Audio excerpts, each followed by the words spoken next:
या कोडीन पीकर नशे में हैं, चाबी पता नहीं कहां खो गई। हजारों करोड़ का पर ईडी का छापा डला। 200 करोड़ की जिसकी संपत्ति अटैच कीजिए मान्यवर, 200 करोड़ की उस संपत्ति अटैच करने वाले।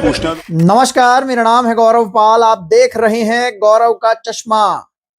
उत्तर प्रदेश में शीतकालीन सत्र चल रहा है और इस समय विधानसभा में एक ही मुद्दा गूंज रहा है, कोडीन कफ सिरप। जी हां, codeine cough syrup Uttar Pradesh में इतना बड़ा स्कैम बन चुका है कि पिछले लगभग 1 महीने से कोडीन कफ सिरप जो है वो ट्रेंडिंग में है।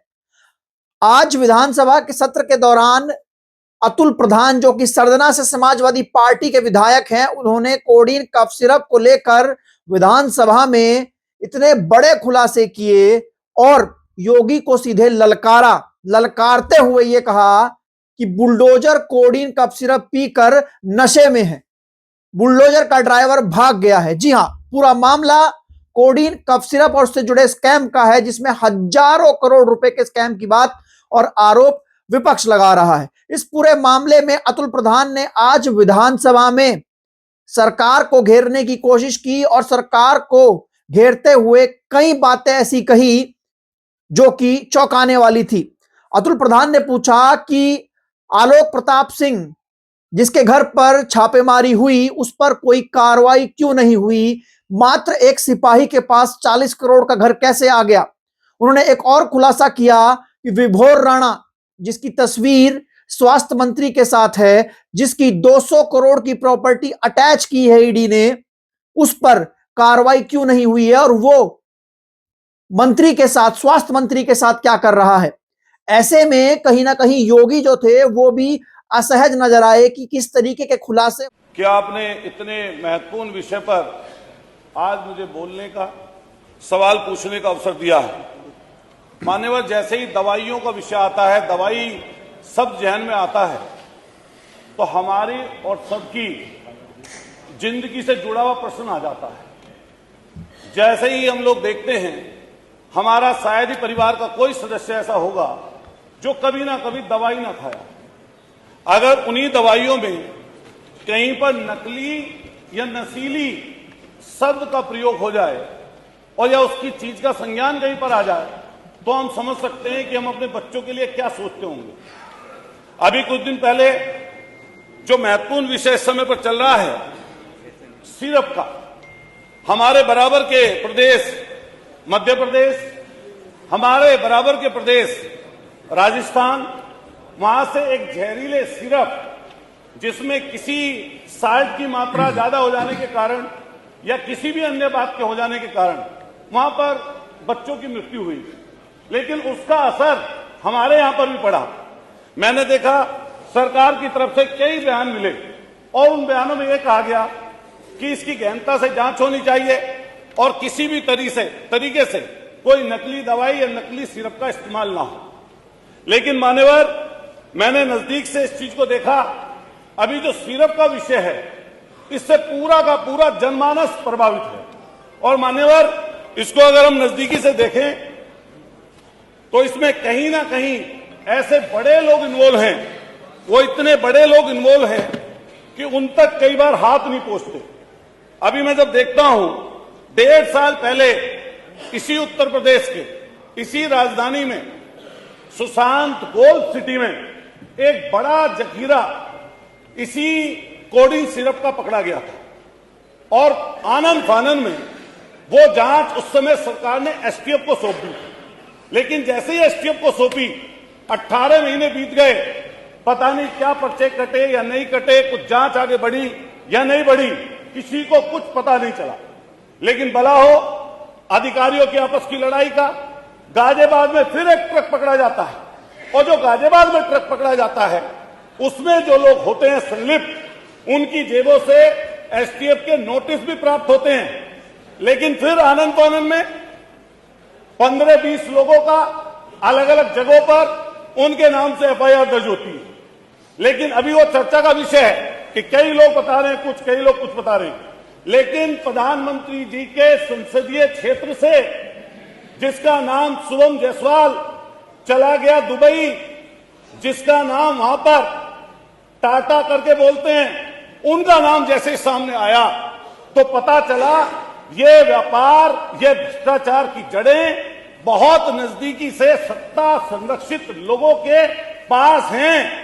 और ऐसी समस्या और अच्छा हुआ आपने पूछ लिया नियम 56 वाला भी इसी में आ मान्यवर, गया। पूरा कर दूंगा 5 मिनट। मान्यवर, मैं आपसे कहना चाहता हूं, वो चाहते थे आप लोग। मैं मान्यवर, मैं आपसे मान्यवर मैं कहना चाहता हूं, ये बहुत ही गंभीर विषय है और मैं इसलिए ये वाली बात बोल रहा हूं कि नजदीकी से 128 मुकदमे दर्ज किए गए, लेकिन इतनी मामूली धाराओं में मुकदमे दर्ज किए गए कि सहारनपुर, गाजियाबाद, आगरा, प्रयागराज, आपके बनारस, इतनी मामूली धाराओं में किए गए कि 200 करोड़ की, जिसके ऊपर ईडी का छापा डला, 200 करोड़ की जिसकी संपत्ति अटैच की गई, मान्यवर 200 करोड़ की, उस संपत्ति अटैच करने वाले व्यक्ति को जमानत मिल गई, जिसका नाम विभोर राणा और आपके दूसरे का नाम विशाल सिंह है।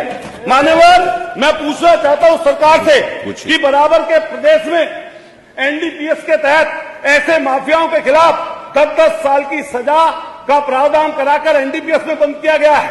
क्या मान्यवर सरकार ये कह देगी या बताएगी कि ऐसे लोगों के खिलाफ एनडीपीएस के तहत, गैंगस्टर के तहत मान्यवर सरकार बुलडोजर में माहिर है, लेकिन बुलडोजर पता नहीं कहां चला गया, ड्राइवर सो गया या कोडीन पीकर नशे में है, चाबी पता नहीं कहां खो गई। हजारों करोड़ का जिसने महल बना रखा है, उसके घर पर, धन्यवाद, उस सिपाही के घर पर नहीं पहुंची। 5 मिनट हो गए। मैं दूसरा सवाल पूछ रहा हूं मान्यवर, पूछिए। जो अपराधी आर्थिक और भौतिक रूप लाभ प्राप्त कर रहे हैं, इससे सामाजिक अपराध कर रहे हैं, क्या उनके ऊपर सरकार जब्ती का काम करेगी?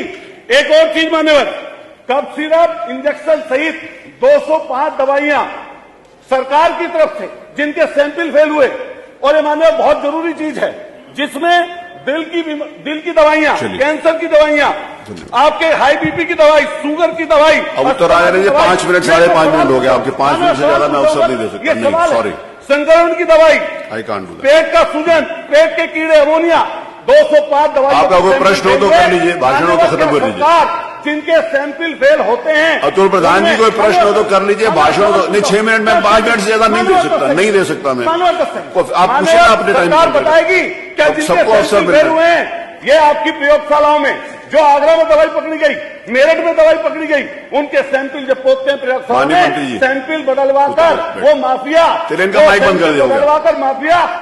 योगी सरकार को कोडीन कफ सिरप स्कैम से पीछा छुड़ाना भारी पड़ गया है। सरकार के लिए सिर का दर्द, गले की फांस कोडीन कफ सिरप स्कैम बन गया है। कहीं ना कहीं बार बार जो आरोप लग रहा है समाजवादी पार्टी की ओर से कि सजातीय माफियाओं को बचाने के लिए योगी सरकार जो है वो आलतू फालतू लोगों पर एफआईआर कर रही है, बयानबाजी कर रही है और सजातीय माफियाओं को छोड़ रही है। इस पूरे मामले में धनंजय सिंह का नाम जो है वो काफी उछाला जा रहा है। शुभम जायसवाल का नाम उछाला जा रहा है, जो दुबई में रहते हैं, मुख्य आरोपी बताए जा रहे हैं, अब तक गिरफ्तारी नहीं हुई है। अमित सिंह टाटा की बात कही जा रही है। इन सब नामों को लेकर अतुल प्रधान ने आज जमकर हमलेबाजी की उत्तर प्रदेश की योगी सरकार पर। योगी आदित्यनाथ भी आए और योगी आदित्यनाथ ने आरोप लगाया कि जो लोग इस पूरे मामले में जुड़े हैं, जिनके अकाउंट से ट्रांजैक्शन हुए हैं, उनके संपर्क कहीं ना कहीं समाजवादी पार्टी के पास हैं। अमित यादव और मिलिंद यादव के खातों से शुभम जायसवाल और उसकी पत्नी के खातों से लेन देन भी आए हैं। इल्लीगल ट्रांजैक्शन के मामले भी सामने आए हैं। इसके अतिरिक्त ये कौन लोग हैं, आप इसको भी डिनाई करिए। मनोज यादव, राजीव यादव, मुकेश यादव, ये भी फर्जी फर्म और लाइसेंस बना करके इनके द्वारा भी इस पूरे मामले में इल्लीगल डाइवर्जन में ये लोग भी लिप्त हैं। प्रदेश सचिव समाजवादी यूनियन सभा अमित यादव, सुनिए पहले भाई, सुन तो लीजिए, फिर वही सच्चाई फिर आपको कड़वी लगने लग जाएगी। अरे सुन तो लो पहले। अरे टोका टोक बैठिए। यह अभी आप लोग आपका ये पदाधिकारी तो कोई नहीं बोला ना, बैठिए। अभी हाल ही में सुनिए यही अमित यादव दुबई की यात्रा भी किया है 24 में, दुबई की यात्रा शुभम जायसवाल के ही उससे गया है और ये उसी की यात्रा में वहां पे गया है। अभी मैं उस पे भी आ रहा हूं। विभोर राणा को लाइसेंस समाजवादी पार्टी ने जारी किया था। आलोक सिपाही है पक्का सफाई, ये भी तय है। अखिलेश यादव के साथ उसके फोटो हैं कि नहीं है, हैं कि नहीं है? हमने बर्खास्त किया है। देखिए, हमारी सरकार ने बर्खास्त किया है, हमने उसको बर्खास्त किया है, लेकिन अखिलेश यादव को कुछ गिफ्ट दे रहा है। ये फोटो भी जारी हुई थी ना, ये फोटो भी आपने देखी होगी। लेकिन अगर पूरे तौर पर देखा जाए तो इस पर सरकार, योगी सरकार, भाजपा घिरते हुए नजर आ रही है। योगी सरकार इस पर बैकफुट पर है और कहीं ना कहीं खाना पूर्ति की जा रही है। लोगों के खिलाफ एफआईआर तो हुई है, लेकिन छोटे छोटे धाराओं में। बड़ा सवाल यह है कि आखिरकार इसके मुख्य अभियुक्त आरोपी, उन पर कार्रवाई कब होगी, उनकी गिरफ्तारी कब होगी। हालांकि सरकार ने यह भी कहा आज विधानसभा में कि कोडिन कफ सिरप से उत्तर प्रदेश में किसी की मौत नहीं हुई है।